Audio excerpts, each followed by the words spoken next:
So before we get started, I would really like to invite Myra, James, and Lance to share your memorable leadership moments during the COVID-19 period. Shall we? All right. Thank you, Gladdy, and good morning, everyone. There are two events that made an impression on me. First of all, when the COVID-19 outbreak started in China, none of us knew that this would end up to be a global pandemic. And we had our Greater China managing director at that time being on holiday in his home country with his family when this epidemic started in China.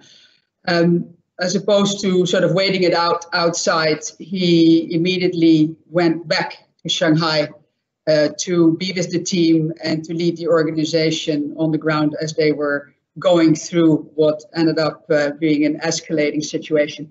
So this has been, of course, a tremendous support for the team, but I think it's also a great example of true leadership that we saw there.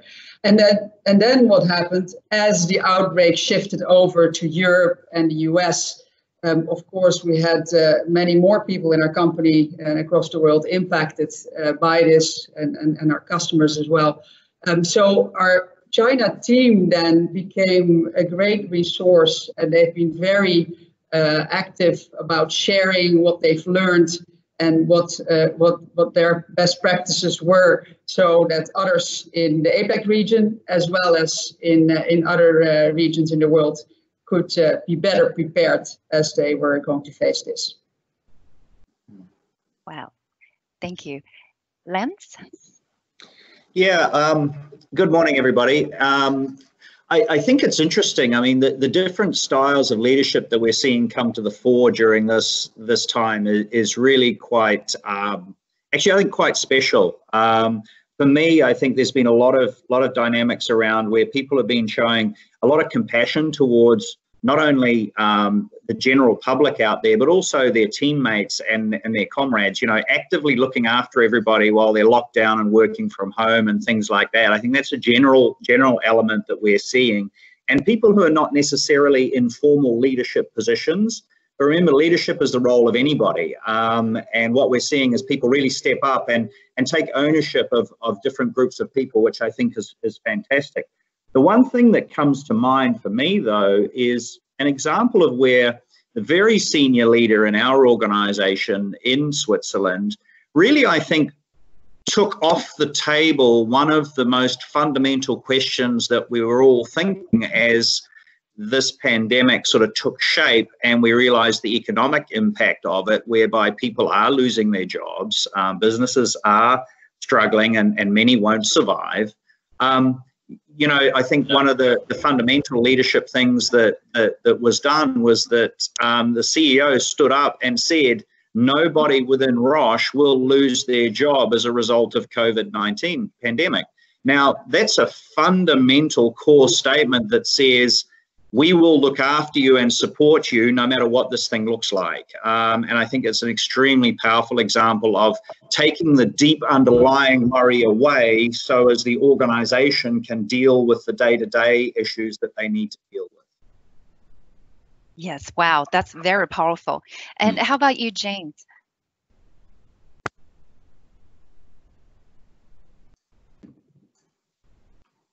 James?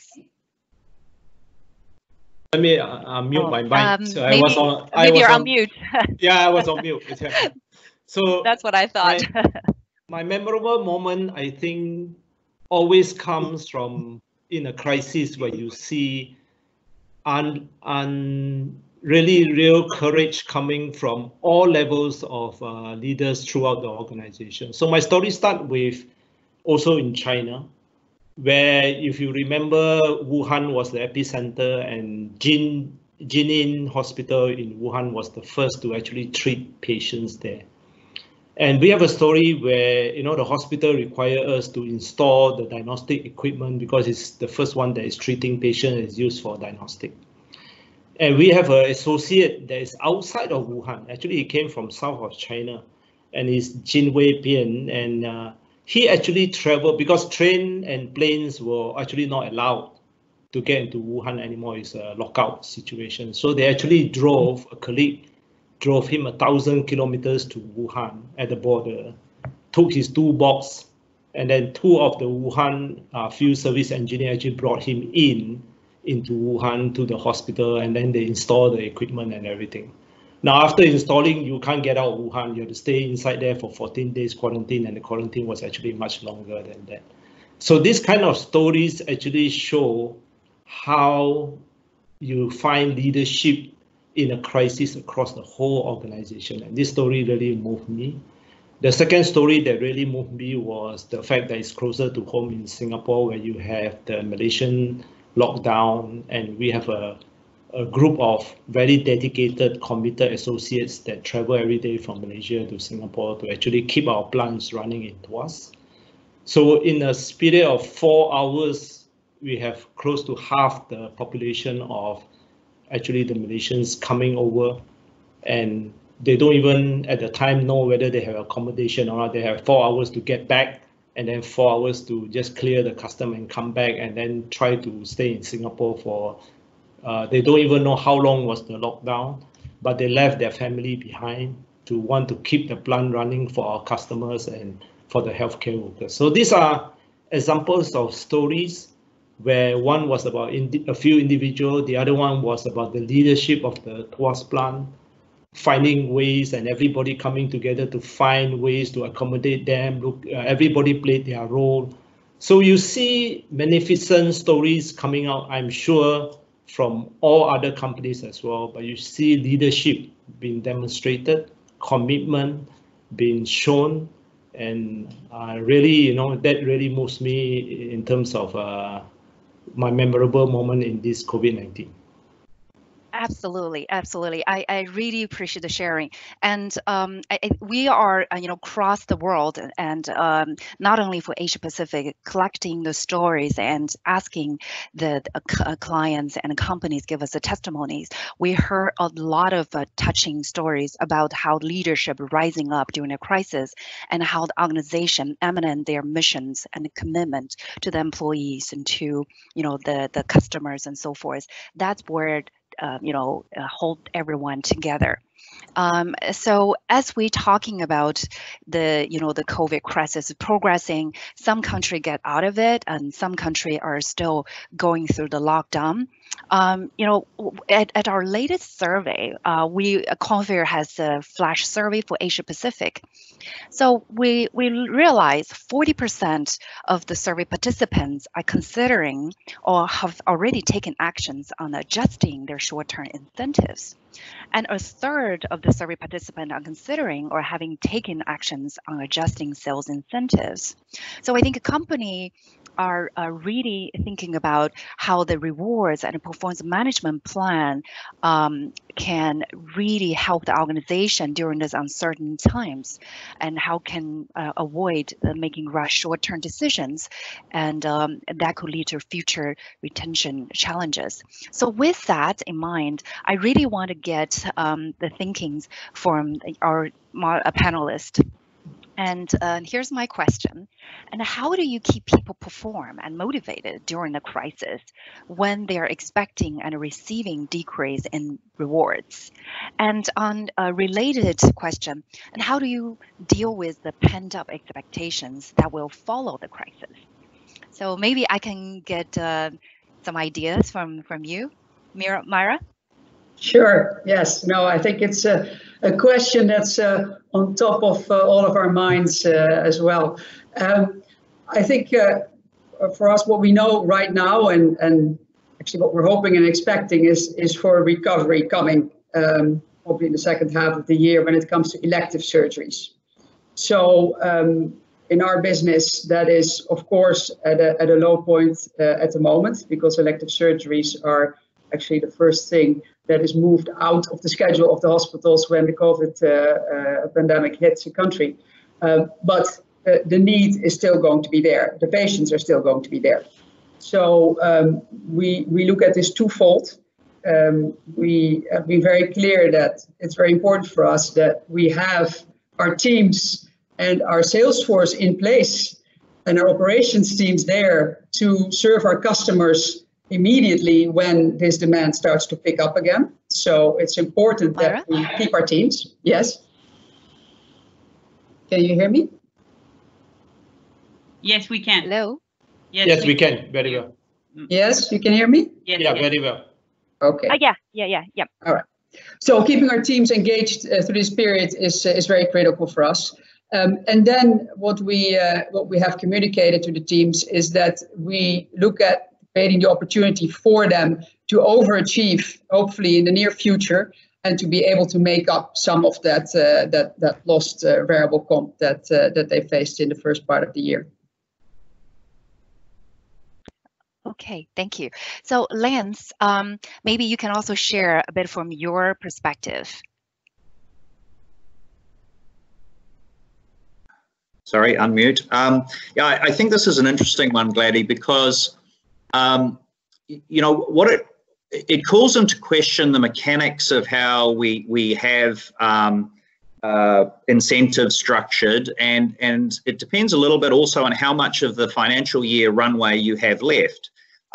For us, for example, our financial year is January, December. So, you know, we are hopeful, I think, as Myra indicated, that there will be some form of a recovery, and therefore targets remain in place, despite the fact that, again, things like elective surgeries and health checks massively impact negatively our business and Roche Diagnostics.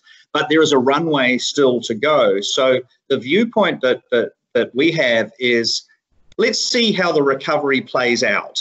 Will it come back up to normal standards? Will there be a rebound effect, in which case people have the opportunity to hit their targets? And then at the end of it all, when things are coming to closer to the end of the year, it's a question of reasonable exceptions where situations were beyond your control. And I think if the organization understands that there is that mechanism where somebody is not going to be unfairly penalized for something that happened as a result of the pandemic, then there is a willingness to go after the number and still target those objectives. But fundamentally, from a leadership and an organizational perspective, I think this comes down to credibility, right? So as leaders, we've got to make sure we are consistent and credible with our teams to be fair. And if the teams believe that and understand that, and if that is part of an organizational culture already that is deeply rooted and strong, then I think, again, it takes a worry off somebody's plate, right? Of an individual's plate, it takes a worry off them. They know the organization has their back and they're not going to be unfairly treated. That doesn't mean that everybody gets their target, whether they miss it or not. But it means that there is a fair and reasonable dialogue that can be had. And I think as leaders, being consistent and credible is going to be super important as we move through the year on this. Yes, I definitely agree. So for this point, I would like to invite CE to give us a perspective. You know, Confir has been talking with many organizations. You got probably a lot of calls and asking, what do we do about this? CE, maybe you can share some perspective about market practice and our point of view.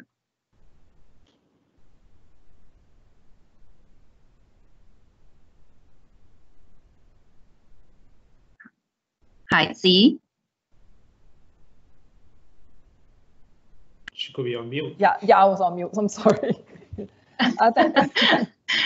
Thanks so much, Gladdy. Indeed, we've been in regular conversations with many clients, and I think the overall overriding philosophy all of clients are making sure that they kind of put across in all of their policies, especially when it comes to rewards, is to ensure that there's a sense that they can provide to their employees trust, compassion, stability, and hope, right? Indeed, that's the four most important qualities that a lot of leaders are trying to demonstrate. And we have found that a lot of clients have done quite a few things. Firstly, they have set up incentive compensation relief teams. These are cross-functional teams to kind of manage and review cases and decisions on a needed basis. from adjusting financial goals, for example, to take away the impact of the current crisis, to considering shorter incentive plan measurement periods, to semi-annual to quarterly segments that could help improve the line of sight for employees to performance goals. Another thing that they have done is to widen the incentive plan payout curves, basically adjusting the shape and slope of the threshold to target or target to maximum, particularly below target levels in order to manage the uncertainty of incentive plan metrics. So these are the three things that they've been looking at.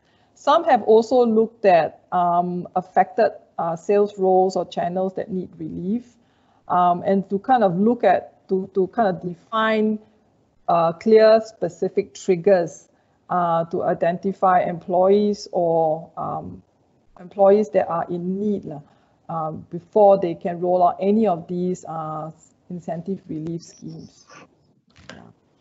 Yes. Okay.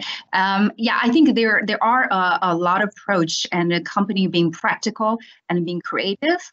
But I want to ask, and really related to what you just commented, what advice do we have for cash savings and create short-term incentive structure during the time of crisis?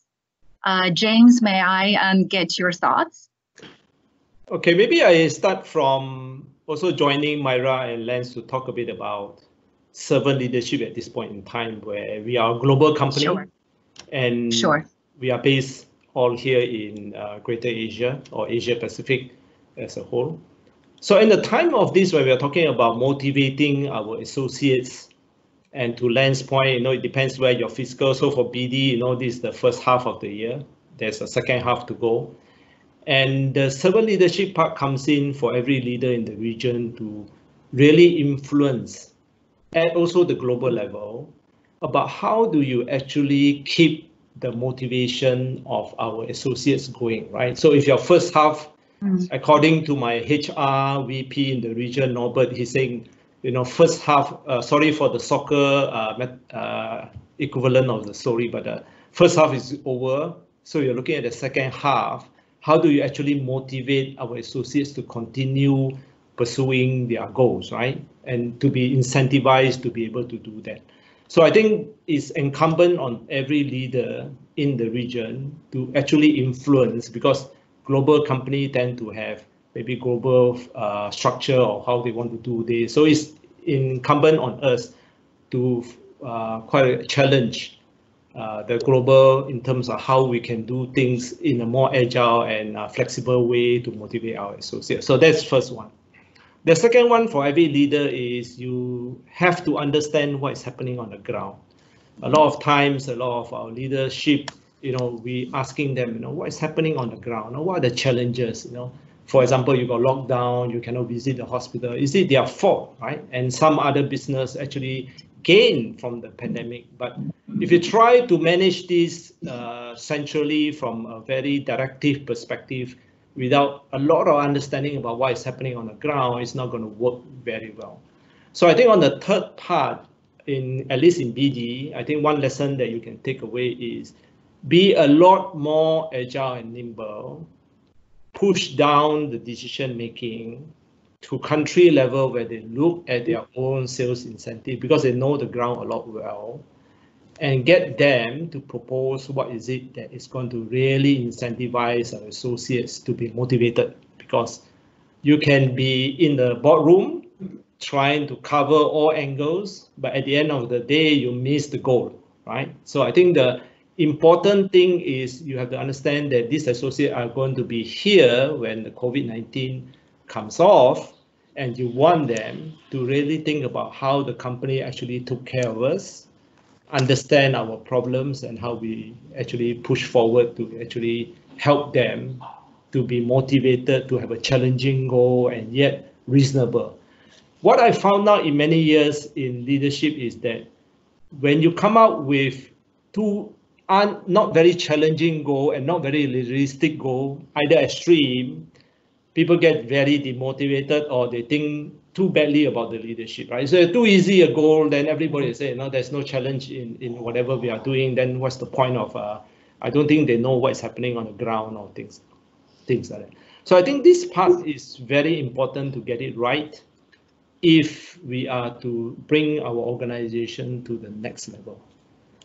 So Gladys, I don't know whether I answered the question or not, but I thought that was in the top of my mind. I wanted to really, get that out there. I think it is very important for us to do that. So for BD, yes. I think it was a flexible thing that we left it to the country, but of course, with a certain amount of governance that you want to do at the regional level, but staying very true to what's happening on the ground. Yes, I think there's no one size for all solutions.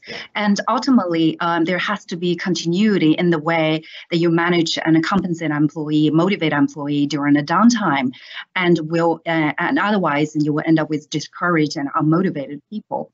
And I think this is really with the midterm and long term in mind. So on the screen, you probably can see there's some very practical suggestions based on some of the conversation we have and best practices we have with organizations.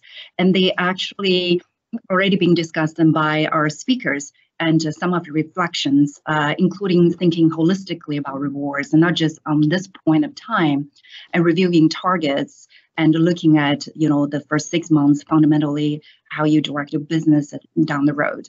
And actually, this is very nicely connected to our next section on the engagement. So without motivated, engaged employee, and there's not possible for, the organization to continue to move forward. Before we, discuss further, I want to remind our participants, we have a chat box. You are on mute, but you can certainly type up your questions. At the very end, we'll ask our panelists to answer your questions. So as we talk about, employee engagement in the business as usual period, and it's always focused on how empowered, motivated, and positive employees feel about their work, whether it's the right systems and structure in place or to be productive. But now it is not business as usual. And there are additional emotional and well-being factors at play. So at the moment, when we look at a flash survey, 52% of organizations have already frozen hiring, and a further 28% are considering in Asia Pacific. So this is certainly a very special period when more and more company needs time to think about how can they help an employee to overcome the fear, become more resilient, relate to what, James, you just mentioned. So my question to our speaker is, when more and more company starting to thinking about restructuring some of the, thinking about hiring phrases, how can leaders impact and enhance engagement during this crisis?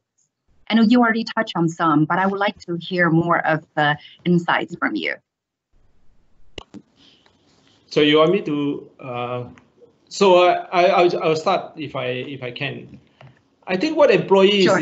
is looking for this period of time, if you really want to accelerate building your level of trust in the organization, is to be very transparent and very honest about what is happening in the company, what are the challenges, to your previous question about cash flow, company performance. I think it is very important to get out there how the company is actually performing and what help you need from the associates, right?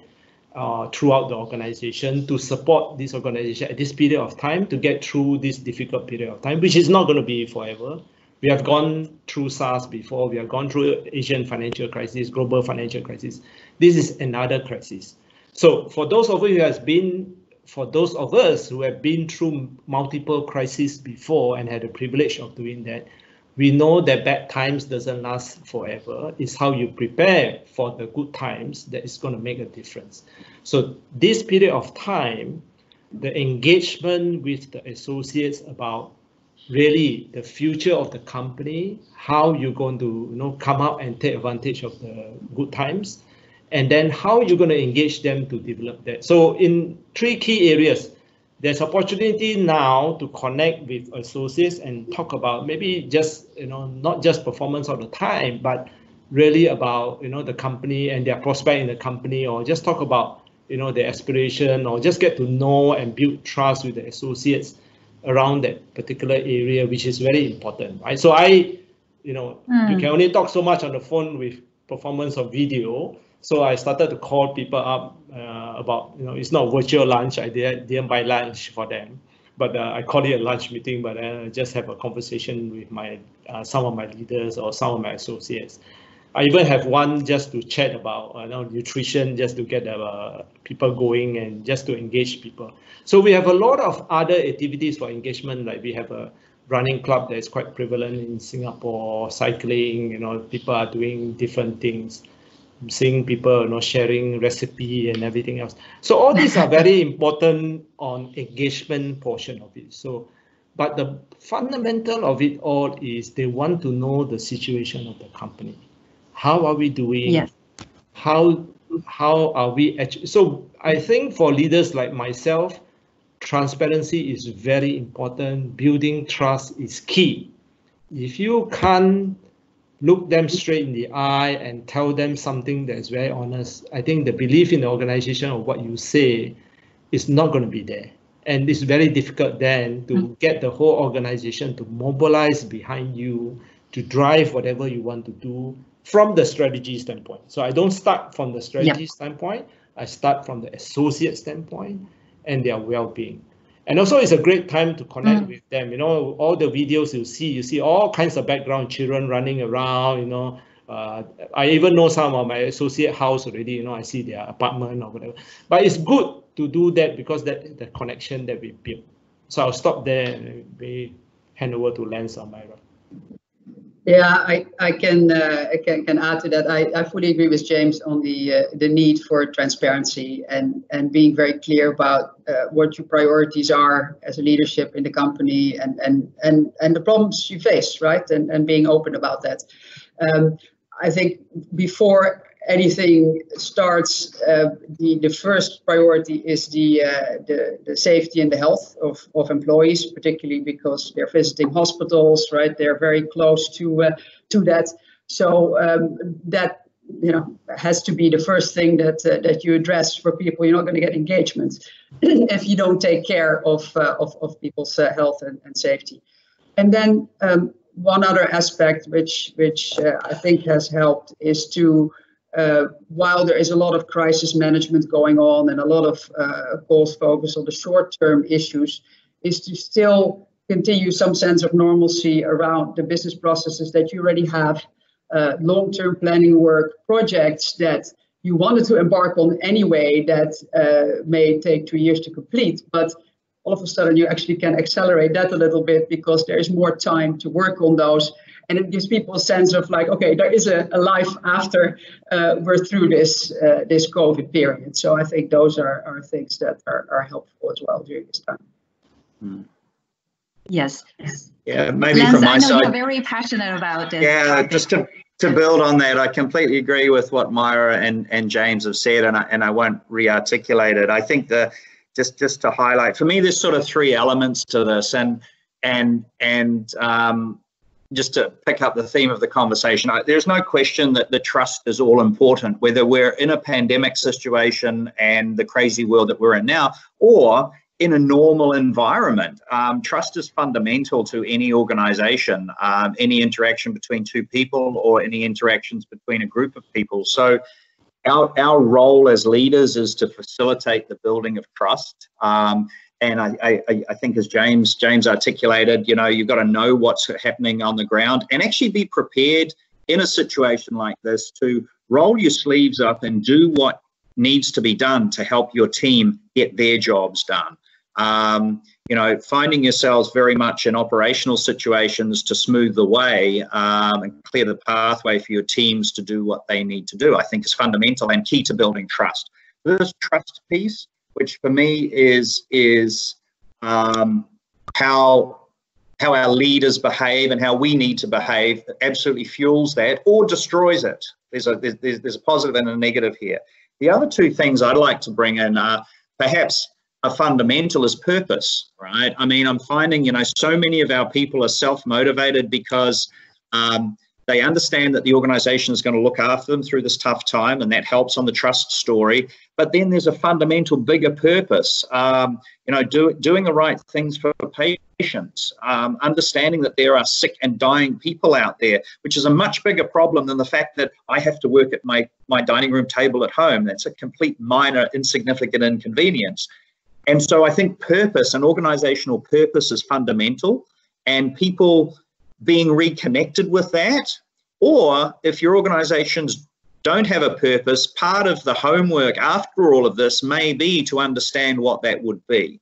In the case of organizations that do already have a very clear purpose, and I suspect most of us on the call do, then it's a case of making that the North Star, understanding that this is why we're here and we've chosen the careers that we've gone into, and being clear that we are executing against that. And then the question is, how is the execution? And I'm a firm believer, as many of the Roche people on the call will know, in powerful principle sets. So if your organization has a set of principles, sometimes they're front and center and deeply embedded into your organization.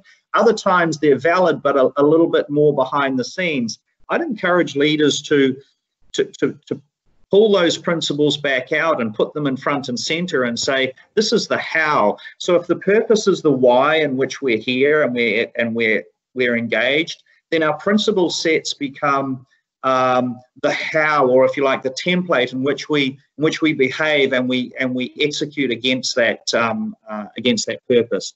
So for me, I think if you have these three elements, authentic leadership, building trust, a purpose, making the North Star is clear, and then fundamentally the principles that define the how we would execute on through this challenging time, then you get into very simple conversations around what needs to be done. For example, do we need to put a headcount freeze on? Yes, we do. Everybody understands why. And there is a sense of for the greater good instead of patch protection. Holding M&D budgets, for example.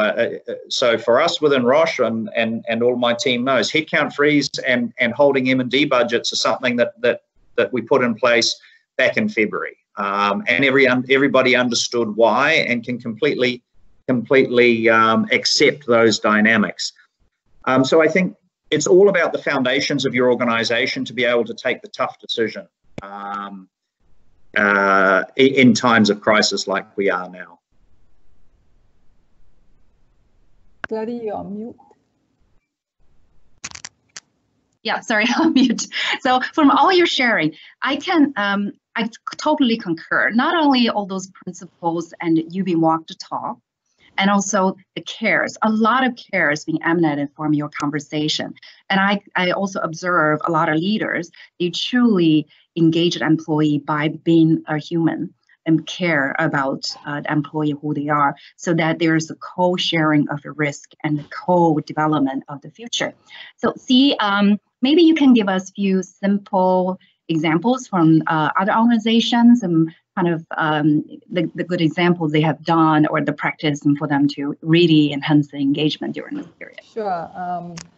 Lance's sharing about purpose really struck me. It reminded me of an example from a client. They're a large German pharma company, and they were operating in Central Java, working day to day with farmers in the fields. And what they realized was a lot of these farmers were above 60, and they were being marked by health experts as the highest at risk should they contract COVID.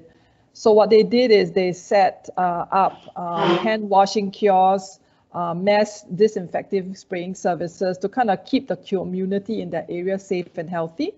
And so far, the program has benefited about 3 million residents in the region. So this is a very, very tangible example of how the company lives out its purpose, as well as recruited their own people to kind of make a difference to the community. So in times like this, instead of just caring for themselves, they've also reached out to care for others.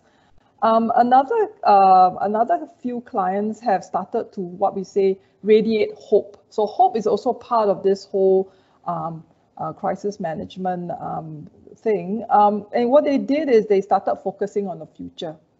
Psychologically speaking, they help their workforce focus on what it's like to kind of return back to work, okay, when the lockdown is lifted, when they get to return to the office.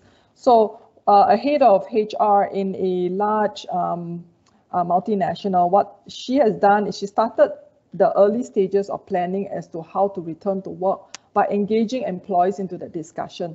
Although there's no finite date in mind, the thought of discussing some of the tangibles about who's to go back first, what phases of return should there be, really help lift up the morale of employees as they kind of look towards COVID, tapering down and for normalcy to return. So that's another tangible example of what some clients have done to kind of instill hope during these moments. Thanks, Xi. I see there are quite a few questions already come in. So we will probably wait until the end to get a full Q&A session. So let's continue with our discussion. And I think all the examples and all the the stories and principles and you share in practice, and it's really what helped the organization to be strong. And recently, there are also quite a few discussions about the top performers or potentials. So I would like to know your thoughts on retention and accelerating the high potential development.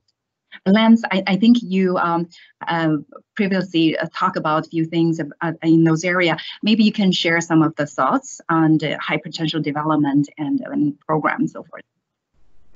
Yeah, this is an interesting one because we've just been talking about how important everyone's role is within the organization, and various organizations define high potentials in very different ways. And you may have some fairly traditional approaches where your high potential is the person who is the top salesperson or something like that. What I think is really important in a situation that we're in at the moment is that understanding that life will go on. It may be a new normal, but we will come out of this phase. Whereas, in a time that we're in at the moment, normal type of programs, for example, development of people, more formal development of people, may have slowed down or been put on hold. They will come back online at a point in time. So in a general sense, development of our people will continue. And this question around high performers and incentivizing high performers, for me, falls back to what we discussed earlier on in the hour, which is around general incentivization and engagement of people. This situation provides an opportunity for a different style of high performer to come through. And it may not be in the traditional way in which some companies choose to measure high performance. And it may be more around the things that Myra and James have talked about as well, around the different leadership principles that are coming forth. So I think the question is, again, it comes back to leadership authenticity. How will we view this? And does this situation open our mind up around what high potential actually looks like? And it may be different to what we thought about leading into this situation. So I haven't got too many answers on this one. I think it's a fundamental question that we will face more as we come out the other end, in my view. That's the way I'm looking at it from my organization. High performance is not just a metrics thing. We have very much a philosophy on not only what you do, but how you do it.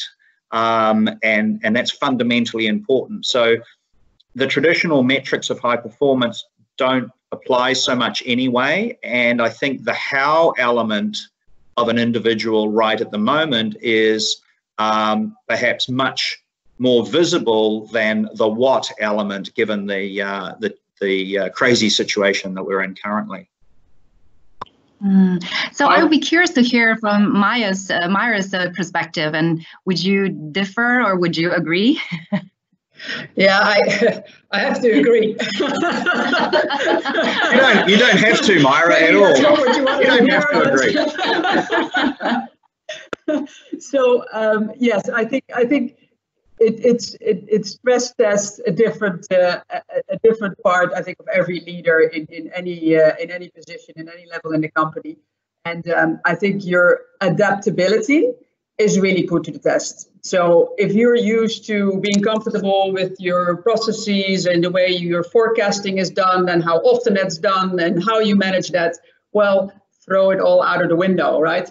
Right now, it is a daily sort of fluid situation that you need to react to, and you need to be comfortable with that sort of ambiguity around where things are going to go, up or down, but still you need to prepare for anything, right?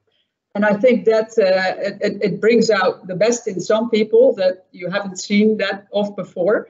And I've seen great examples of where people have really felt comfortable making these decisions, because I think James mentioned it earlier, that the decentralized decision making in a crisis situation, if you have that well set up within your organization, that's extremely important, and that really pays dividends in these times, because you cannot coordinate everything centrally. So if you have leaders at all levels in the organization who feel that they can make the call, and that are also comfortable to make the tough decisions when it's needed with the speed that's required, I think that it really it's a leadership experience, and at the same time a great way to observe how people are able to handle that.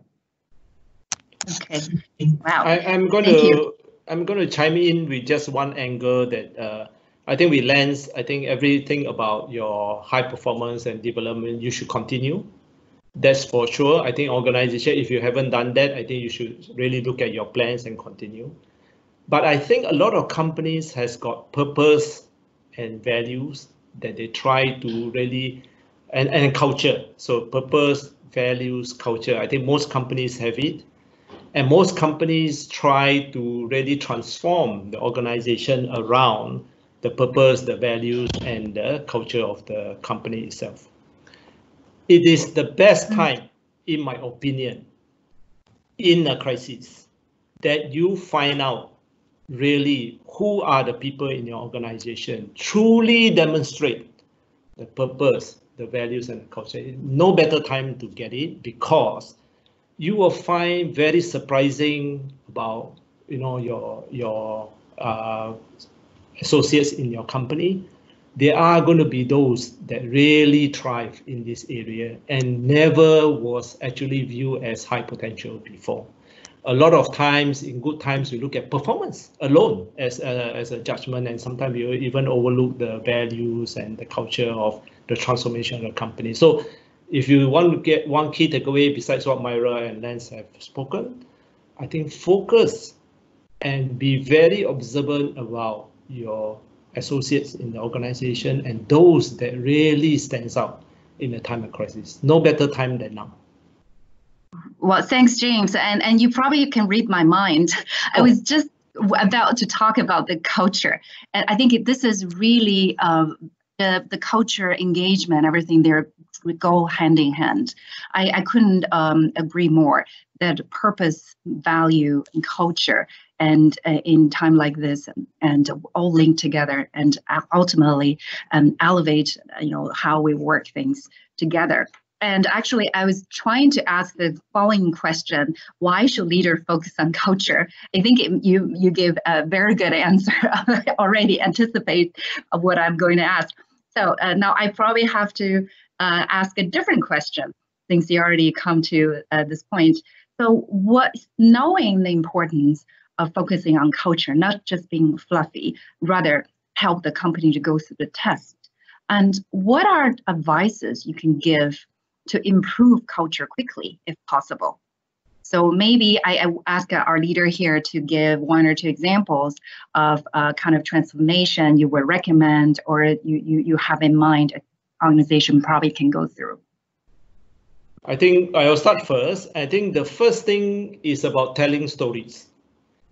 So if as a leader, one of my role is to be able to share what are stories that really resonate with people about the culture itself, and how do it manifest itself, and how do you show itself in an organization in the things that they do. For example, I I can share a story about, there's a call for help in an external organization to look at pandemic preparation or recycling of material in this case, right?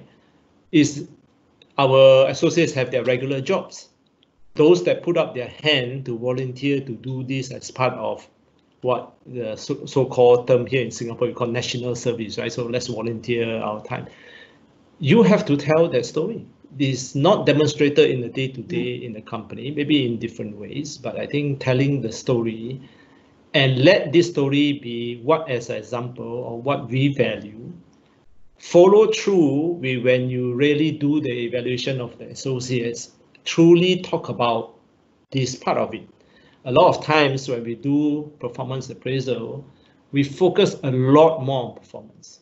In fact, when the quadrant comes with performance versus values and culture, let's ask a very honest question about all leadership at all levels, 126 people that join us today, right?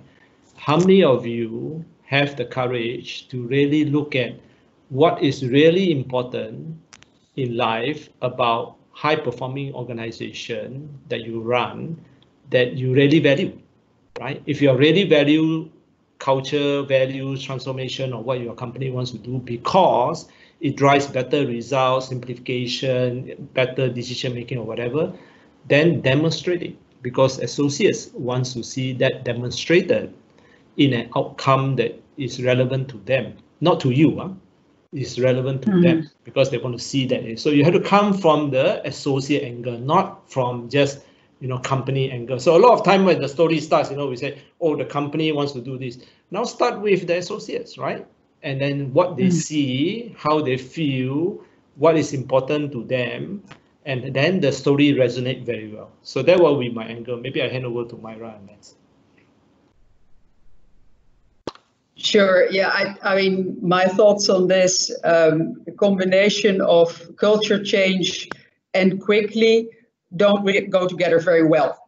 And I think if you haven't established as an organization what kind of culture you're striving towards, by now, then you're probably in trouble. So I really see this period of it stress tests whether the cultural pillars that you set out as an organization that you want to work by are actually the right ones. Are those going to help you?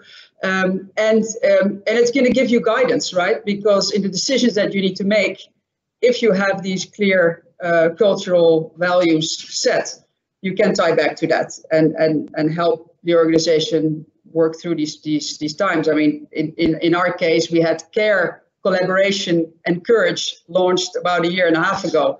Well, it couldn't be more fitting under the current times. So that helps us tremendously to sort of prioritize the decisions and put it in light of how, as a company, we want to treat each other and our customers and partners.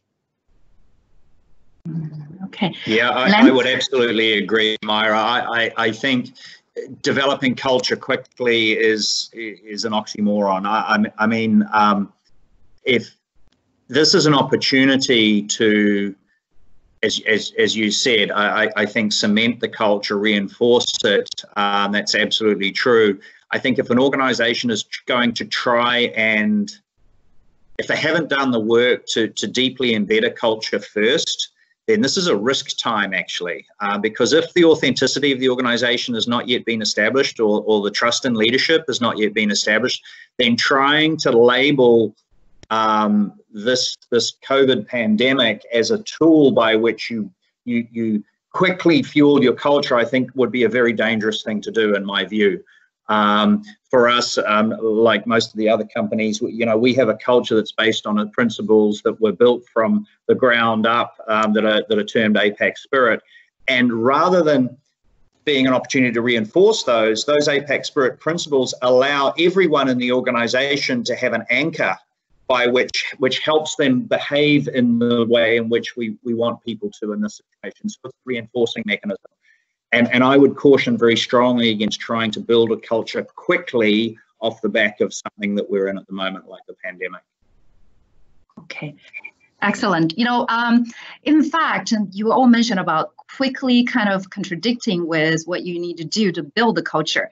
But I think in the time like this, many leaders or organizations are thinking about maybe there's a quick solutions, maybe there's secret sauces to help it all. But I think in fact, and you just indicated, it's a now 1 day, 1 month, or half year. It takes time. It takes consistency. It takes a lot of reinforcement to make it happen. So, C, I know we're a bit short of time. Anything you want to add? I could agree more with our panelists, but I would say one part of our culture that is seeing a lot of hope and speed is digital transformation, the digitalization part of culture. We have a lot of clients who have been planning a lot of their digitalization for months, and this COVID crisis only helped to act as a very good catalyst and acceleration to a lot of their plans. So we've had many clients who kind of mentioned that it has accelerated the adoption and scaling of many digital tools like virtual and AI tools. So as we have read, right, many healthcare companies are leveraging these technologies to kind of facilitate the engagement with their clients and patients through telemedicine and patient portals. A lot of them have also used that to kind of interact with healthcare professionals because most of their medical reps aren't able to kind of meet HCPs face-to-face. So they are using virtual means to kind of engage a lot of these healthcare professionals. In terms of organizational agilities, we've had clients who mentioned that this has really helped them ramp up in this area. For example, we had a CMO who was looking at accelerating their online business and offer a new digital offering. And what took her months to plan, she was able to launch it within 6 days within COVID. And then we had another client who was thinking of working remotely. And she was planning it for quite a long time, and she did it. What she took 2 years to plan, she did it within 2 weeks. So there are many such examples of how COVID is also seen as a great accelerator and opportunity to kind of help cement a lot of these draw plans around digitalization. Okay, thanks, Dee. I think we already have quite a few questions, and allow me to pick a few. So I think there's the one question. Do we see any country differences on how you engage with your teams?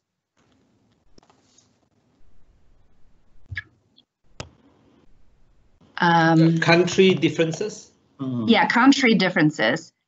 And as the Asia Pacific covers wide geography, some countries already kind of emerged out of the COVID, some lockdown. They're at different stages, different culture. So how do you engage the teams and from from different countries? I think any one of us who have worked in Asia Pacific for a long time truly understand there's a different culture, and culture is a big play about how you actually drive performance and getting results in the region. And in the COVID crisis phenomenon, there's actually 3 stages of every crisis development or the COVID situation right now. There are countries that's coming out of it. You're talking about China, Korea. I think they are coming out of the transition from this. Vietnam, for example, very small country, very important as well, right? So and then the learnings from how they actually come out from there is a very great learning. I think you should really analyze about why, how do you get back to work and everything else. There are lessons there for your own organization.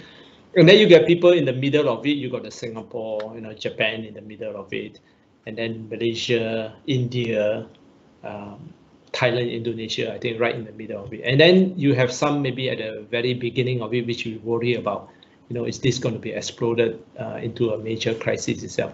In fact, we are watching Japan very closely, and we are watching, Indonesia during this Ramadan month, how this is going to pan out.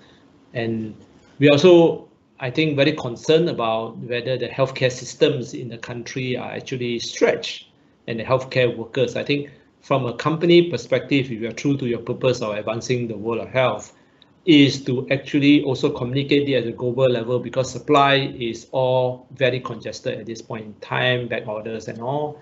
But countries that require some of these supplies to really either test or diagnose their associates or even treat, I think it's going to become very important for a company to really focus on. So in the region, as part of the leadership, I think this is very clear, right? You have to manage each country in its own unique way, its own culture. And when they come back to work, I think what we can do as regional leaders is to give them the best practice, but help them to make good decisions about how you should come back after the crisis itself, and not to be too prescriptive about, you know, what works somewhere else is going to work for you. Culturally, it might not work for them. So it's very important for you to understand a collection of best practices. And I think our BCP leader, Caitlin Aegis, does a tremendous job in terms of this, in terms of managing it and collecting all these best practices and putting it together for our countries to say that, wow, here's the list of things. What do you think, right? So you then get the people to think more, you know, strategically about how they were going to plan for their recovery itself. So that's kind of like my angle for this. Yeah, thanks, James. I know we are, I don't know if I have a hard stop at 11. I have one more question here. Yeah, sure. And yeah, I think I can ask our panelists. What are your thoughts on how to best manage those who have been high performers pre-COVID, but may have struggled during this period? And I want to see if Lance or Myra can offer some suggestions. Sure. Yeah, well, go ahead, Lance. No, okay, thank you. I think it's an opportunity, right? I mean, this is a coaching and learning opportunity. We've been thrust, all of us have been thrust into a different working model and a different environment that we possibly haven't ever experienced before. And then that highlights the needs for different skills. And if you have a high performer that operated well in the old model but is struggling in the new one, for me, I simply see that as an opportunity for ongoing coaching and learning. Doesn't mean that the person is no longer a high performer. There would have been many aspects that had them labeled as a high performer. And then this is just an opportunity that's been created whereby the environment has highlighted areas in which that individual can continue to learn and grow. So I see it as a positive thing. Myra? I think we're going to have to stop. I'm looking at people leaving the chat, and I would like to have a chance to say thank you to everyone. Well, we took notes of all your questions, and for sure we'll get back to to those points. I want to thank the panelists. I have my own question, but I'd like to leave with one word. If you were to give an attribute of your leadership styles or things you would want to leave during this crisis, one word, which one would it be? But before you answer, I really appreciate the discussions, the dynamism, and the authenticity that you gave. Gladdy, thank you for facilitating. And I have to say, we went up to 140 people attending, so you are definitely very well listened, I guess now. This will be recorded, has been recorded, and will be posted. So if you could leave us with one word, and then we'll say thank you and goodbye to everyone, that would be great. And again, please join the next webinar with our board members. Thank you. Who takes shots? So I'm going to say servant leadership, in line with what Lance has said. Thank you. I'm going to say adaptability. And I'll say authenticity. I will say resilience. Thank you so much. Compassion. Bye. Thank you. Thank you. I'll write this in my LinkedIn post. Thank you so much. Bye, everyone. Thank you, Marilyn. Thanks, everybody. Bye, everyone. Bye-bye. Thank you. Bye-bye. Bye-bye. Stay safe. Bye.